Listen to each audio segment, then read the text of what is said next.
Namaskars. This is Natarajan Venkatesan from the Los Angeles Satsang group. Today's presentation on Santi and Sakti is based in part on an editorial published earlier in Mountain Path. The recuperation of Sakti through the Santi of sleep is an everyday experience. The need for rest from action is as insistent as other needs. But man's spiritual need is his immortal longing for deep inner peace, this freedom from the divided self, not in the dark nescience of sleep, but in the broad daylight of wakeful awareness. Santi, like the water in the ocean, is the real content of our being, and Sakti, the wave or the movement, is a mere modification. This identity, with the depth and not the tumult of the soul, is a genuine spiritual discovery. Sri Bhagavan says, in answer to your question from Swami Narayanananda, knowers of reality perceive the identity of Santi and Sakti, of peace and power. Since being is awareness, the peace whose substance and nature is pure being in the heart manifests as powers without. In other words, Santi is a normal state of God when he is free from attributes and all his powers are latent, while a special manifestation with powers and attributes is Sakti. The same idea put in a couplet by Bhagavan is expanded by Muruganar thus. They who assert that power and peace are different things know not the truth. What abides as peace within appears to outward sight as power. Following the non-dual tantric tradition, Sankara begins his Sivananda Lahari with a simultaneous salutation to Siva as the Prakasha and Sakti as the Vimarsha, the two aspects of supreme reality. Siva is pure awareness, and Sakti is awareness from which springs all human knowledge. It is this Vimarsha which, being one with Brahman, manifests and sustains the whole universe and in due time withdraws it into itself. The unity of Siva and Sakti is celebrated in the litany of the 1,000 names of Mother Lalita, especially at the end in the appellation Siva Saktiyaikya Rupini, she whose form is the oneness of Siva and Sakti.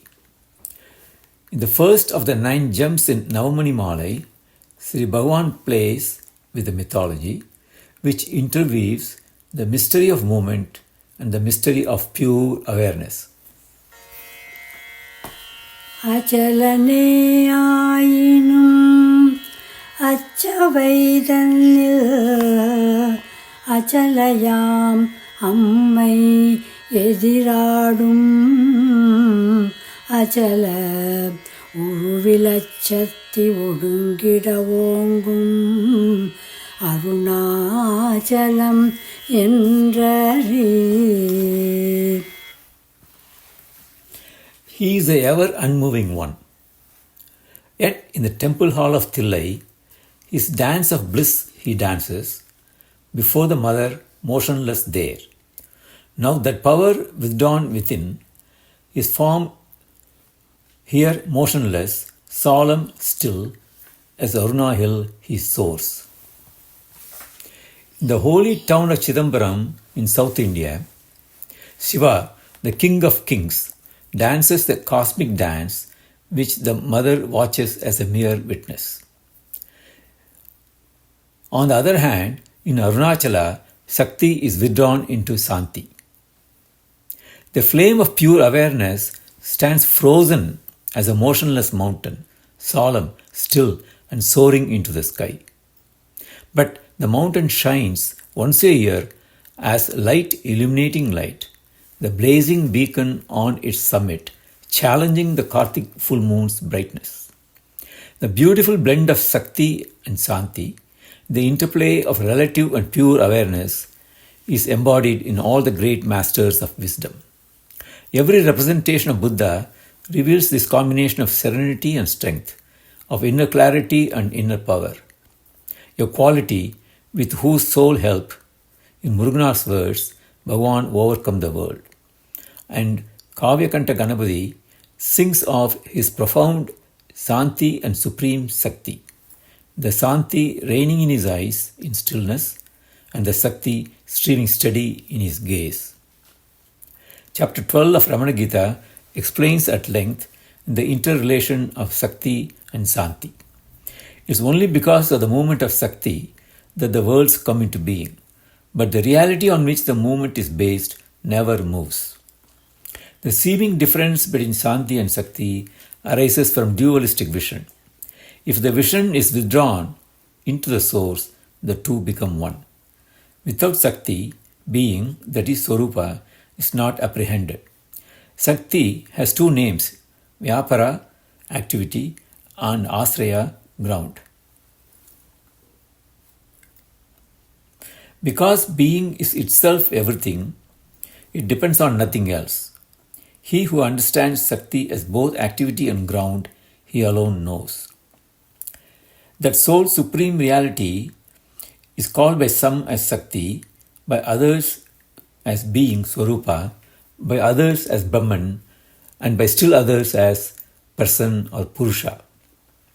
Activity is not other than being Swarupa, if you see indeed. All this knowledge of difference is only imaginary. The priority of Santi and Sakti is further stressed by Sri Bhagavan in chapter 10 Ramana Gita. Santi is for purifying one's own mind, Sakti for the progress of society. And the progress of society itself is not an endless exercise of Sakti, but a means for the establishment of Santi. It's not the outward action, but the spirit behind it, which makes it sacred or profane. From chapter 4, verse 17 of Gita, and the verses of Upadesasara, one should learn how, even while engaged in one's worldly activities, one can enjoy inner peace by establishing a harmony between jnana and karma, between being and behavior, between moksha and dharma. The Indian view of the human condition has been well stated by Sri Aurobindo, who says, man is a traditional being, he is not final, and by Tagore, who says, man is much more than he seems to be at present. He is more in truth than he is in fact. The human dharma then is a dharma of growth, at once in awareness of being and power of action, in height and girth, in freedom and responsibility. When we accept and rejoice in the fact that other people exist and embody Satchidananda, not less than ourselves, and that their needs are as important as our own, we find that egoless living, which Sri Bhagavan defines as true tapas, is easy enough for daily practice and conducive to inner peace. For the daily practice of such egoless living, of accepting cheerfully the little martyrdoms that come our way, there is no handier guidebook than Bhagavad Gita. For Krishna, the undying Atman is not the blank, bleak, colorless Kaivalya of dry philosophy, but the rich, vivacious, sportful, infinite person, a God who plays on the flute, charms his comrades, and takes cows out to graze.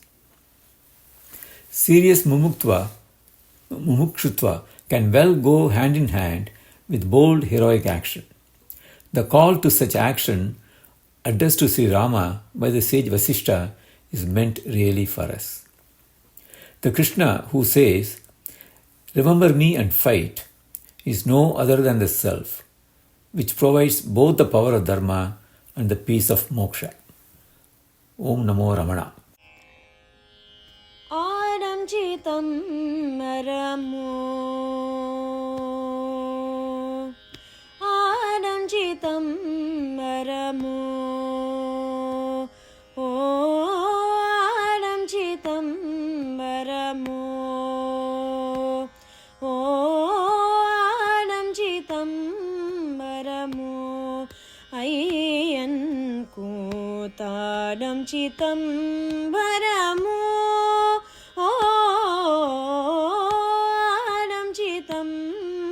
Ramo Ayyan चिदम्बरमो आनं चिदम्बरमो अय्यन्कु तानं चिदम्बरमो आनं चिदम्बरमो अय्यन्कु तानं चिदम्बरमो आनं चिदम्बरमो आनं चिदम्बरम् அன்பர்களிக்கவே ஆனம் சிதம்பரம் அன்பர்களிக்கவே நாடும் சிதம்பரம் நம சிவாய பொருள் ஆடம் சிதம்பரம் நம சிவாய பொருள் ஆடம் சிதம்பரம் நம சிவாய பொருள் ஆடம் சிதம்பரமோ ஐயன்கு தானம் சிதம்பரமோ ஆடம் சிதம்பரமோ யாரும் அறியாமல் அம்பலவாணனார் யாரும் அறியாமல் அம்பலவாணனார் ஷீரடியார் பார்க்க சேவடி தூக்கியே ஷீரடியார் பார்க்க சேவடி தூக்கியே ஷீரடியார் பார்க்க சேவடி தூக்கியே ஆடம் சிதம்பரமோ ஐயன்கு தானம் சிதம்பரமோ ஆடம் சிதம்பரமோ பாலகிருஷ்ணன் போற்றும் பனிமதீஷடையினார் பாலகிருஷ்ணன் போற்றும் பனிமதீஷடையினார்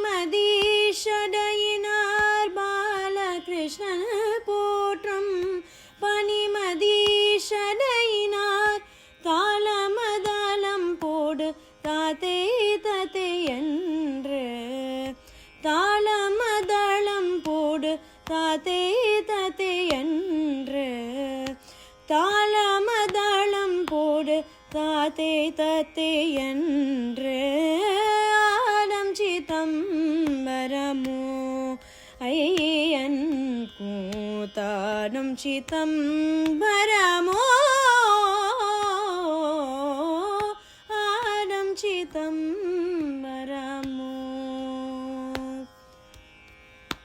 Adam சிதம்பரமோ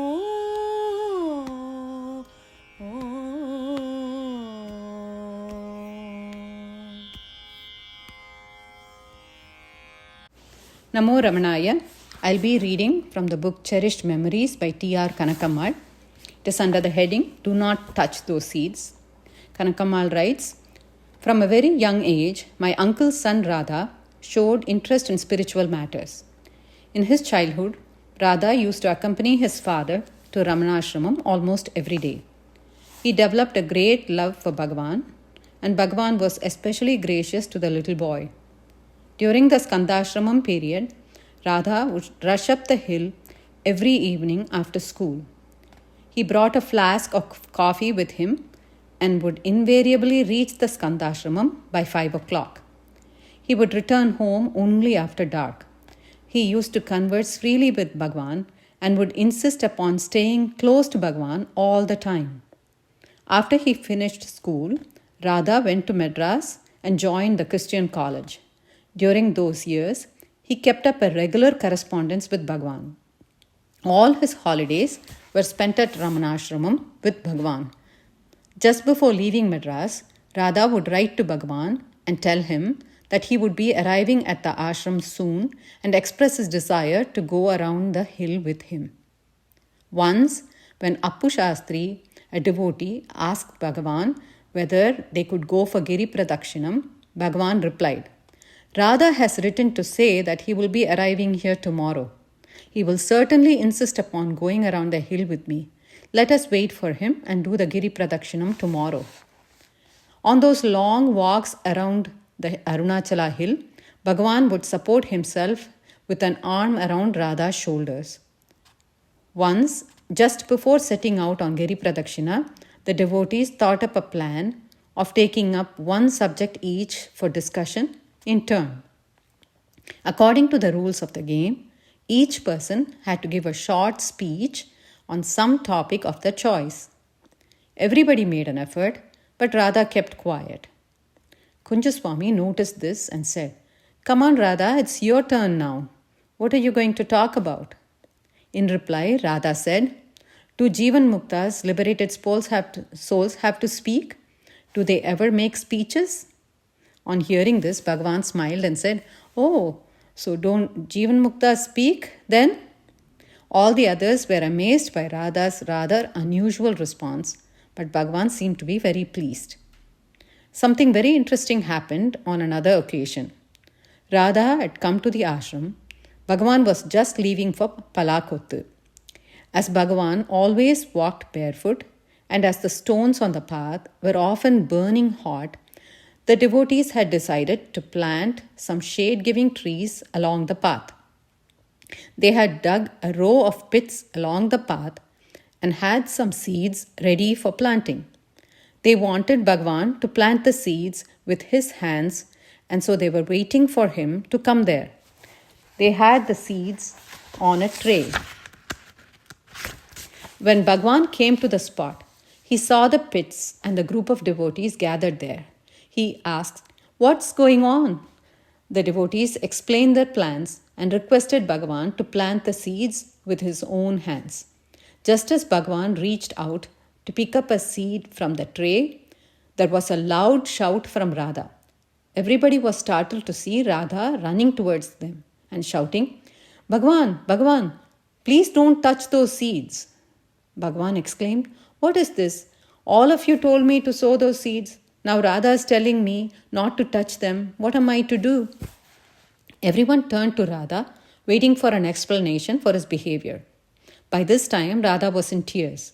In between sobs, he stammered, "Bhagavan, do you know what these people are planning to do?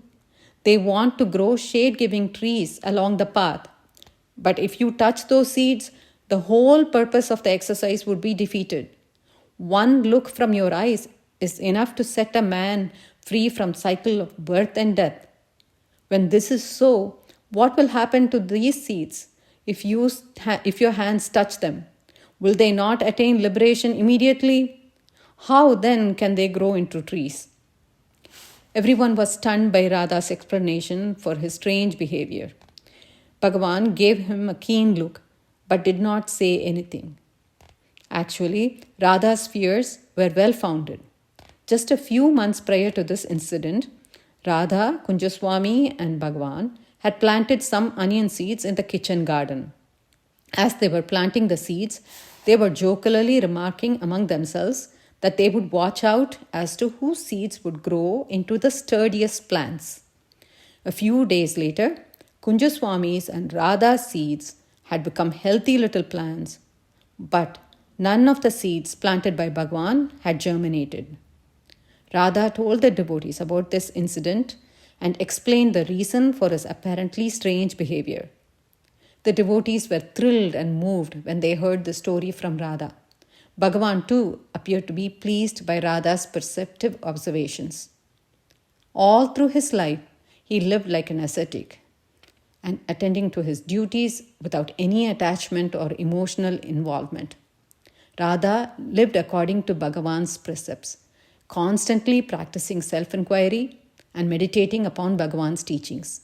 In 1950, the same year as Bhagavan's Nirvana, Radha shed his mortal body and attained the lotus feet of his master. Namo Ramanaya.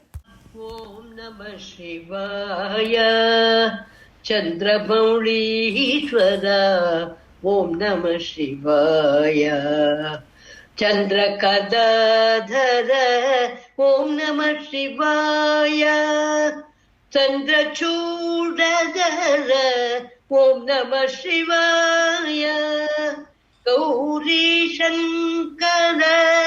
ॐ नमः शिवाय गिरिजारमण ॐ नमः शिवाय गङ्गजटाधर ॐ नमः शिवाय गङ्गाधर कर ॐ नमः शिवाय कैलासवास ॐ नमः शिवाय कनकसभापते ॐ नमः शिवाय कपालीश्वर ॐ नमः शिवाय काशी विश्वनाथ ॐ नमः शिवाय अण्णामलैवास ॐ नमः शिवाय अरुणाचल शिव ॐ नमः शिवाय अर्धनारीश्वर ॐ नमः शिवाय आरुद्रनायक ॐ नमः शिवाय विभूति सुंदर ॐ नमः शिवाय वैद्यनाथ शिव ॐ नमः शिवाय जम्बुलिंगेश्वर ॐ नमः शिवाय ज्वरलिंगेश्वर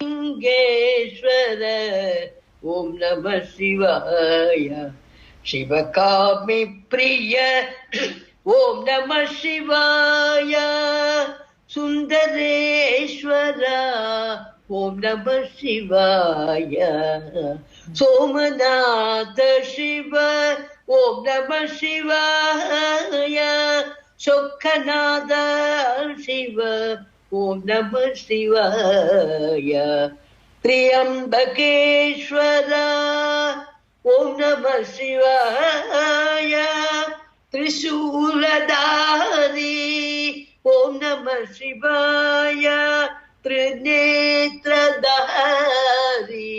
ॐ नमः शिवाय ॐ नमः शिवाय ॐ नमः शिवाय ॐ नमः शिवाय ॐ नमः शिवाय. I'm going to start off with Guruvacha Kovai, which is the collection of sayings by Bhagavan Ramana, and it was composed by Sri Muruganar, who was an ardent devotee of Bhagavan Ramana. So I'm going to read it off from here. Guruvacha Kovai is the most profound, comprehensive, and reliable collection of the sayings of Sri Ramana, recorded in 1255 Tamil verses composed by Sri Muruganar, with an additional 42 verses composed by Sri Ramana. The title Sri Guruvacha Kovai can be translated as the series of Guru sayings, or less precisely but more elegantly as the garland of Guru sayings. In this title, the word Guru denotes Sri Ramana, who is the human manifestation of the eternal Guru, the non-dual absolute reality, which we usually call God, and which always exists and shines within each one of us as our own essential self. Our fundamental self-conscious being, I am. The word Vachaka means saying, and the word Kovai is a verbal noun that means threading, stringing, filing, or arranging, and that by extension denotes a series of arrangement or composition, and is therefore also used to denote either a string of ornamental beads or a kind of love poem. It has rightly been said by Sri Sadhu Om in his preface to Guruvacha Kovai, the garland of Guru's sayings, that Upadesha Undiyar, Ulladu Narpadu, and Guruvacha Kovai are the true Sri Ramana Prasthanatraya, the three fundamental scriptures of Sri Bhagavan's revelation. Essentially, it is in three parts.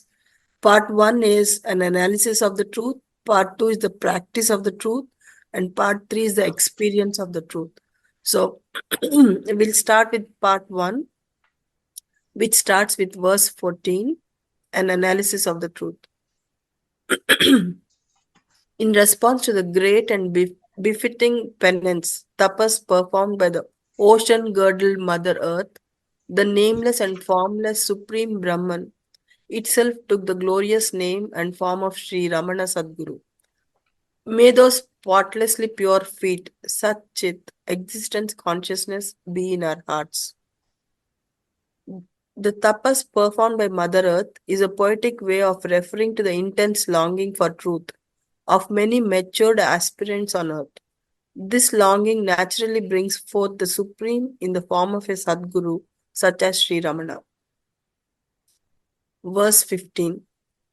Self, that pure Brahman, which is itself the monosyllable, shining as the heart of all beings and things, is the excellent and sweet benediction to this collection of Guru's sayings, which removes the delusion of ignorant ones. Sadhu Om's translation. It is worth referring here to one stray verse of Sri Bhagavan Ramana. One syllable shines forever in the heart as self. Who can write it down? The one syllable mentioned in both cases is I, aham, or self, which is unwritable, being beyond thought, word, and expression. Verse 16. The experience of our own existence, which is the supreme reality, Gnana itself, shines as the mystic silence and is the true self behind the fictitious first person I. May that absolute supreme self, known as the feet, be upon our heads. Verse 17. For those who turn within, the perfect asset is the grace of Guru Ramana, whose true form is the sleepless sleep, Turiya, which is the sweet fruit, whose juice is the supremely pure bliss that creates in the aspirant an ever-increasing taste, free from aversion, and it is a beautiful lamp which, without the need of kindling, leads one to the heart. Sadhu Om. Grace here is shown to be the same as Turiya, the true form of Guru Ramana, which shines eternally as I, the self-luminous heart, and is therefore the lamp which needs no kindling. There are two possible translations for the next verse. Verse 18, 18a.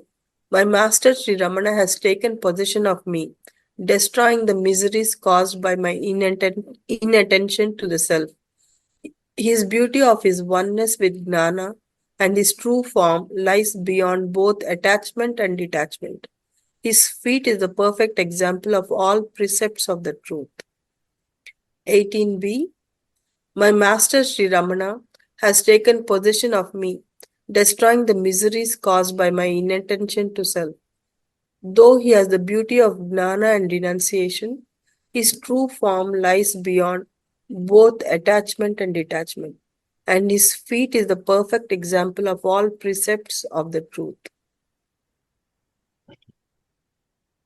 Truth or reality of the world.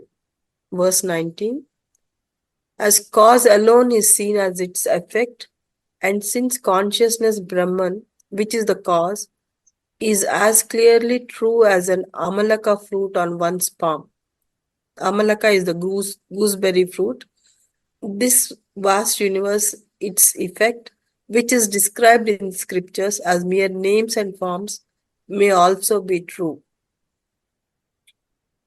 Sadhu, Brahman has 5 aspects: Sat, Chit, Ananda, Nama, and Rupa. Being, awareness, bliss, name, and form. The first 3 aspects are real, being eternally self-shining, whereas name and form are unreal aspects, since they merely seem to exist, depending on the illumination of Sat Chit Ananda. However, if one sees the cause, Sat Chit Ananda, which is real, one may say, ignoring the apparent names and forms, that is universal is also real. Verse 20.